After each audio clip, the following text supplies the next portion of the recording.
Did you know that in Japan, not everybody wants cars like this? In fact, the grass is greener on the other side of the fence, and many people here have recently been wanting American import cars. I know, it takes a bit to wrap your head around, but just think of it from their perspective. They're watching a ton of American TV shows, thinking that's cool, and they want all the cars that they see there. So there's a huge influx of young Japanese people wanting American cars. And recently, car yards all around this area have been popping up with some very interesting American imports. You might find it strange that young people don't want something like this, or like that, or like these, but Daiki, what kind of car do you want?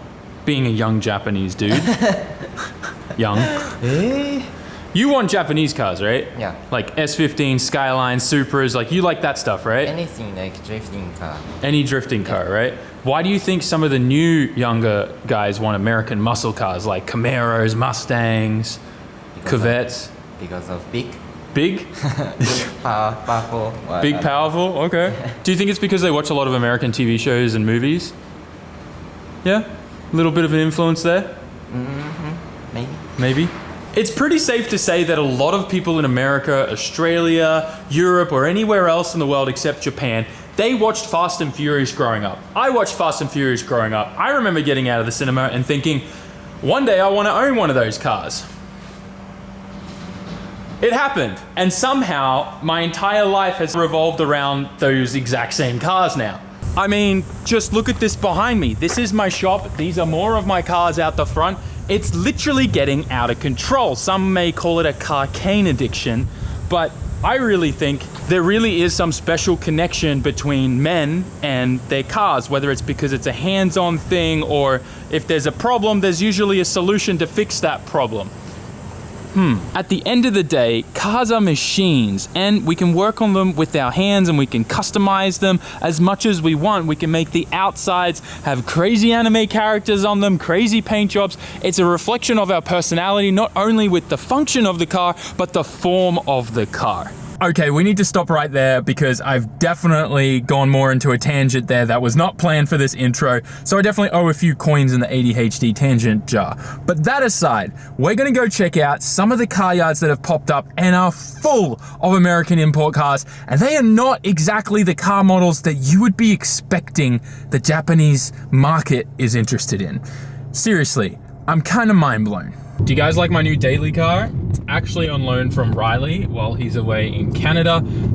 K-Van's kind of passed away. You can learn more about that on the SAMMIT Raw channel. But now's a good time to remind you, if you haven't subscribed yet, hit that subscribe button. YouTube keeps telling me that 60% of you that are watching are not subscribed. I don't know what that's about. But also, let me know in the comment section, what was your first car that made you feel something?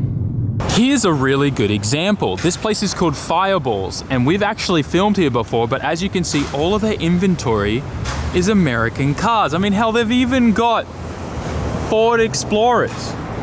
That's wild to me. We actually filmed a video here before and checked out all the pricing of these cars, which I'll have linked in the description of this video if you're interested in more of the kind of, muscle style cars. But there's really something strange happening around the corner at another dealership. Hey Daiki, would you like one of these? I think that'd suit you. Yeah? I want to get Mustang. Mustang? Yeah? All right. What about a Corvette? Looks good. Looks cool? But I won't get the next engine. Oh, the engine from the GTR? This is what I'm talking about. I've seen this car yard over the last few months fill up with these same model cars. And they're these older Jeeps with the wood grain on them. The Grand Wagoneer. How much is this, Daiki? 928万. But it's already sold out. This one's already sold, that's what that sign means. It's on 81,000 kilometers and they want 9 million yen. 9.2 million yen. There's the newer Jeep here, but they're all these older models. Another one. This one, 7.7 million. This one too, 8.8 million yen. I don't even know how much these cars sell for in the US, but like this is like 70 grand, guys. Is that how much these cars are worth? This thing's done 130,000 kilometers. I've just never seen these cars in Japan before, and they just keep getting more and more and more. There was just like one or two, and now it's a whole yard full of them, and then there's more around the back as well, and they keep restoring them, I guess.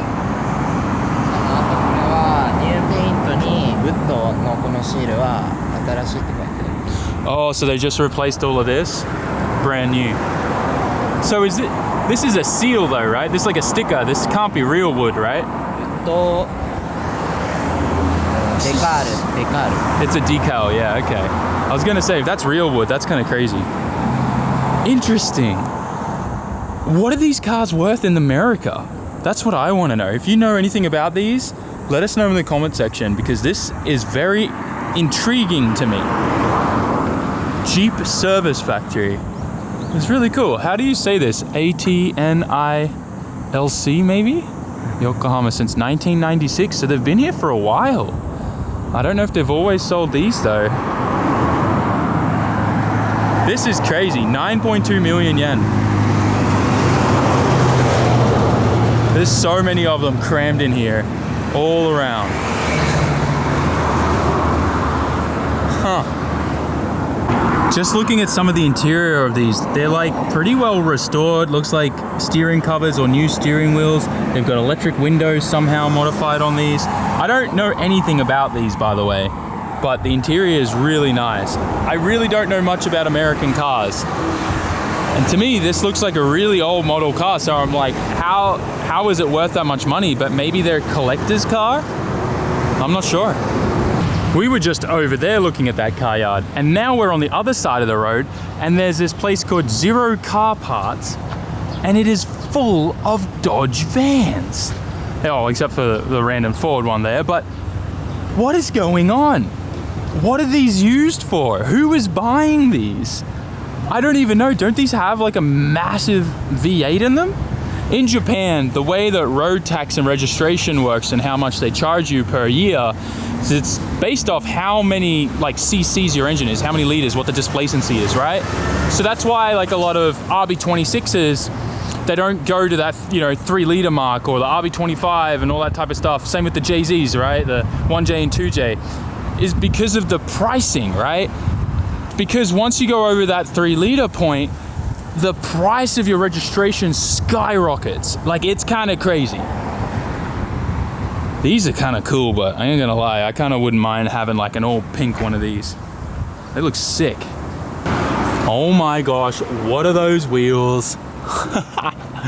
It's weird though, none of these have prices in the front windshield. Now, this is interesting. I was just walking down the road from Up Garage and realized there's a Cadillac Chevy dealer here apparently. Look at that. And there's Corvettes on display. But hang on a second. That's right-hand drive. I didn't even know they made right-hand drive Corvettes. Did you know that? No, right? That's kind of cool. And then look, that's a left-hand drive. How cool is that? Couple Cadillacs. Would you ride one of these if you had like, wife and kids? That'd be your family car? I'm kind of mind blown about this. Oh, look at this. What about this, Daiki? That's 5.2 million Japanese yen. That is cheaper than those old Jeeps we were looking at. Yeah. That's crazy. And then this one here is 3 times this. Look, that is 15 million Japanese yen. Not 5 million, 15. That's crazy. And if you thought that was expensive, this white one here is 18 million. Jeez. That's crazy. You've got to admit, the irony here is kind of funny, right? The import car here in Japan isn't Skyline, Supras, Silvias, or any of those cars that you guys love. It's American cars. And it seems like they're definitely a lot more expensive here than they should be anywhere else, which that's the irony, right? The cars that come from here and go to the US are quite highly priced compared to what they sell for locally here. So it only makes sense, right? The main reason why I walk down this street, which is opposite Up Garage, is because of this shop here. There's a Hummer inside. But check out what they have on display. These guys sell used American cars too. See, is the school bus still here? No, the school bus is gone. There used to be a full American yellow school bus here. But look, old Chevy truck for, wait, Daiki, is that 2.9 million Japanese yen? For an old Chevy truck? Are you kidding me? That's over $20,000 for this, for 1988. Is that worth that? Like in America, I feel like this wouldn't sell for that. What is happening? It's a Corvette. Oh, there's a BMW over there, E36. Old Dodge truck. So interesting. This place really has some interesting cars. Another old Dodge van with old California plates. And then look at this Cadillac with the logo that's been jeweled out. So interesting. That's kind of cool. There's a full Velside 350Z, but it's convertible. Another Cadillac XLR. So random. What is this thing? Oh, whoa, look at this old Porsche that's kind of just buried in here. Interesting. It has a hold sign saying that like a customer's got it on hold, but that looks like it's been abandoned there for a while. And then it's like another older Porsche there or something, and a Mini behind there. So interesting. Look at this thing. Look at these wheels and tiny brakes. Oh wow. They even have one of these here. Original 1972 for 8.3 million Japanese yen. If it's restored, that's pretty fair, but I don't know. What's the going rate for one of these in America? I don't know. And only about 5 to 10 minutes down the road, I found another used American import car dealer. Another Escalade, and kind of funny enough, I'm starting to wonder if they're all got jewels on the logo, because I've never really looked at these things. Surely not. Surely this is not OEM, is it? Left-hand drive, of course. You don't need to have a left-hand drive conversion done. Wait. Huh? What is this thing? Why is it left-hand drive? Is this an American car? SER. I've never even heard of this before. What's a Spec V? That's super interesting. There you go. Once again, it doesn't look like there's any prices or anything. There's a Dodge there. This thing, like an old Silverado. I like the brown color though, it's kind of cool. This thing, I guess an old Hummer. Yo, is this an old Camaro? I can never tell the older model ones. The wheels look crazy. Chromies. Look at this. Oh, this thing here is 1.3 million yen. For this thing, for this Cadillac. And another Jeep. Interesting. Is this thing called a Durango? I don't even... Yeah, I really need to learn my American cars. But this thing's here. No price on it once again, but... Huh. I honestly thought Hummers were a lot bigger than this. Maybe this is like a smaller model, but every Hummer I've usually seen is way bigger than this. This Escalade though is definitely pretty baller. In Japan, if you drove this thing around, people would definitely consider you pretty baller status for sure. Is this really OEM? No way is that OEM. Why have I seen that on just about every single one of them? The Coke can tow hitch thing cover is kind of funny though. This thing's right-hand drive. A few other cars just buried in the back there. Nice little small dealership though. I think ultimately what it comes down to is everyone just wants to be different. They don't want the same cars that everyone else is driving on the road. There's definitely people that don't really care and they want their A to B car. That's what daily cars are for us, right? Obviously, when it comes to picking a car that we want to work on, that we enjoy, that we want for more of leisure and all that type of stuff, or more of a status, we want something different that stands out. And that's why I think there's such a big kind of booming market right now in Japan for American import cars. It sounds so weird to say American import, but you know what I mean. A few moments later. I'm back at the shop now, but I figured it was a good opportunity to ask Emma a few questions. If you haven't met Emma yet, this is Emma. She's helping out here a fair bit recently. But Emma, what do you think of American cars in Japan? Not famous. Not famous? Really? Yeah, I don't know. I just went to 5 car yards today, all around here, full of American import cars. So I'm wondering why is everyone in Japan wanting them? She's confused because she likes Silvias 180SXs. Like, you like Japanese cars, right? But any of your friends like American cars, like Mustang, Camaro, Corvette, you know, American V8 muscle? That was a terrible. America. I think Mustang. What?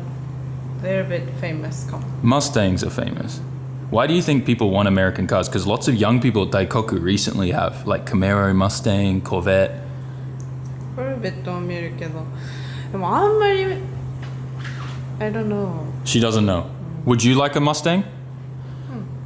I like old Mustang. You like old Mustang? Like the old one from Fast and Furious, Tokyo Drift? Yeah, okay.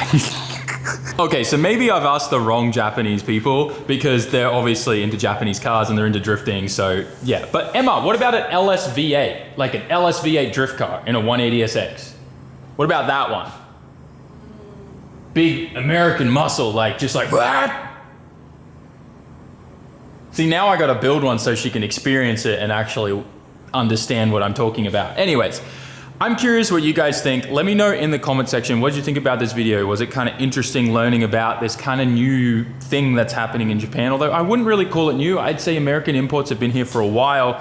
We found that abandoned old shop that's been abandoned for like 20 plus years, full of old C3 Corvettes that has completely overgrown, and there's even like an old L series engine in there, and I think we also found like an old 240Z. But American imports have kind of been a steady thing that's happened here in Japan, but recently I feel like it's been booming a lot, probably because a lot of people are cashing in their Japanese cars for a lot of money and then being able to buy those dream American cars that they've seen on TV or movies and stuff like that. But yeah, I mean, it makes sense. Grass is always green on the other side of the fence. I've always said that in my videos, but being able to actually show you guys these dealerships and the prices that they're selling cars for, the fact that these cars have those price tags on them that we were able to see, means that they're selling for that. I mean, that one of those cars said that it's on hold and purchase has already been done and whatnot. So yeah, I mean, I don't know. It's kind of interesting and it gives you guys a different look on how things are here locally with what you guys are getting in the States as well. But anyways, I thought it was interesting. Let me know in the comments